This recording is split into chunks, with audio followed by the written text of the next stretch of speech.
Good morning guys, Radhe Radhe. स्वागत है मेरे आज के ब्लॉग में। तो देखो सुबह हो गई है और बज गए हैं 4 साढ़े 4 बजे का टाइम है। तो देखो ये कार्तिक मास तो देखो है ही, लेकिन आज है करवा चौथ। तो करवा चौथ वाले दिन सुबह 4 से साढ़े 4 5 बजे के बीच में खाते हैं सरगी। तो मैं सबसे पहले क्या खाऊंगी, पहले खाऊंगी सरगी। उसके बाद मैं करूंगी कथा स्टार्ट और मतलब पूजा वगैरह स्टार्ट करूंगी। तो सबसे पहले मैं सरगी खा लेती हूँ। सरगी में कुछ नहीं, बस मैं चाय पीऊँगी और अगर कुछ वैसा खाना होगा तो खा लूँगी, फल फ्रूट वगैरह खा सकते हैं। तो बस पहले से फटाफट खा लेती हूँ क्योंकि मुझे नहाना भी है 5 बजे से पहले। तो चलो पहले कुछ हम चलते हैं किचन में, देखती हूँ मैं क्या करती हूँ। चलो भाई किचन में चलते हैं फटाफट से। तो आ गई किचन में। तो किचन में कुछ नहीं, बस मैंने अपने लिए फटाफट से चाय बना ली है। यहाँ पे चाय बन गई, फटाफट चाय पी लेती हूँ और एक दो फ्रूट खा लूँगी क्योंकि बाकी तो और कुछ नहीं मुझे लगता। और कुछ खाने का मन भी नहीं करता यार, सुबह सुबह कौन क्या खाएगा। पर कुछ लोग खा लेते होंगे, बट हमारे यहाँ ऐसा कुछ नहीं है। तो मैं तो बस खाली चाय पीऊँगी, फटाफट कर लेती हूँ अपनी चाय। एवरीवन, अब मैं नहा ली हूँ तो बस अब हम करेंगे तुलसी पूजन स्टार्ट। हाँ, क्योंकि यार लेट भी हो रहे हैं थोड़ा थोड़ा बहुत ज़्यादा। मतलब एक्चुअली में क्या हुआ ना, कितना भी जल्दी जल्दी करो बट लेट हो ही जाते हैं। तो मैं सबसे पहले हम कर लेते हैं तुलसी पूजन, उसके बाद हम करेंगे कथा स्टार्ट, ठीक है। तो कथा करेंगे बाद में, पहले हम कर लेते हैं तुलसी पूजा। तो हे एवरीवन, देखो कर ली है पूजा, तुलसी पूजन वगैरह मैं कर चुकी हूँ, दिखाती हूँ आप लोगों को। तो यहाँ पे तुलसी का पूजन हो चुका है और अब हम चलेंगे अंदर और अंदर करेंगे हम कथा।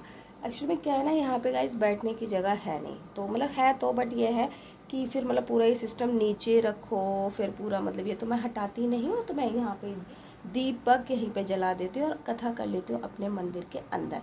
तो बस अब हम चलेंगे अपने मंदिर के अंदर और हम करेंगे आज है चौथा, तो आज चौथा अध्याय पढ़ूंगी मैं। तो चौथा अध्याय आप लोगों को सुनाऊंगी। चलो हम स्टार्ट करेंगे अब अपनी कथा।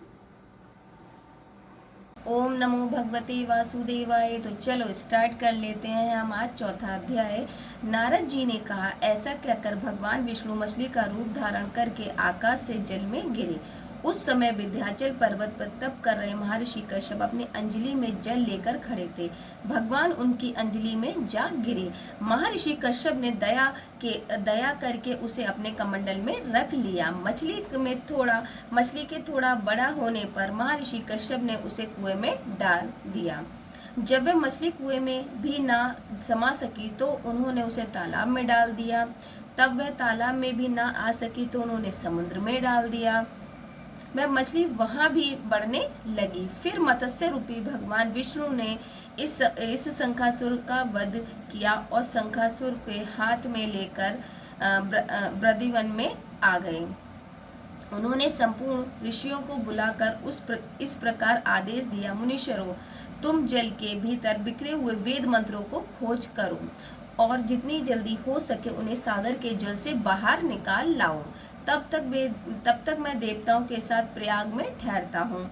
तब उन तपोबल संपन्न महर्षियों ने यज्ञ और बीजों सहित संपूर्ण वेद मंत्रों का उद्धार किया।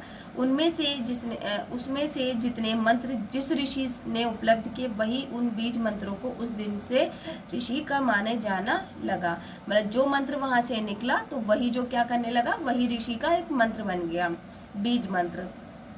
तदंतर जब ऋषि एकत्र होकर प्रयाग में गए, वहां उन्होंने ब्रह्मा जी सहित भगवान विष्णु को उपलब्ध हुए सभी वेद मंत्र समर्पित कर दिए।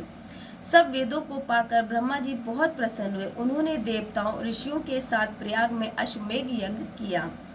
यज्ञ समाप्त होने पर देवताओं ने भगवान से निवेदन किया कि देवादिदेव जगन्नाथ, इस स्थान पर ब्रह्मा जी ने खोए वेदों को पुनः प्राप्त किया है। हमने भी यहाँ आपको प्रसाद से यज्ञ भाग पाए हैं।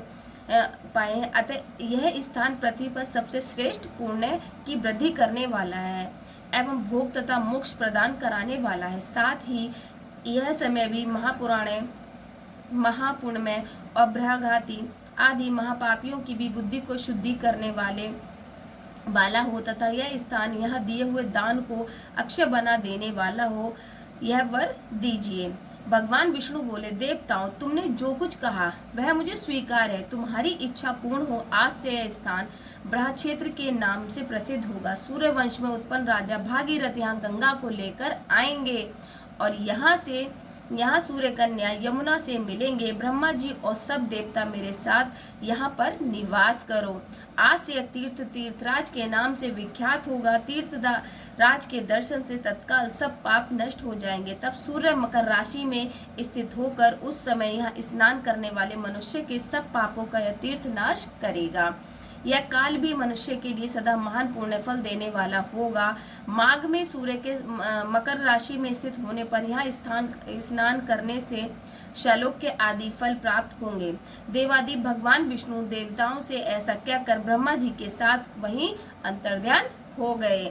तत्पश्चात इंद्रादि देवता भी अपने अंश से प्रयाग में रहते हुए वहां से अंतर्ध्यान हो गए। जो मनुष्य कार्तिक में तुलसी जी की जड़ के समीप श्री हरि का पूजन करता है वह इस लोक में संपूर्ण भोगों को उपभोग करके अंत में वैकुंठ धाम को जाता है।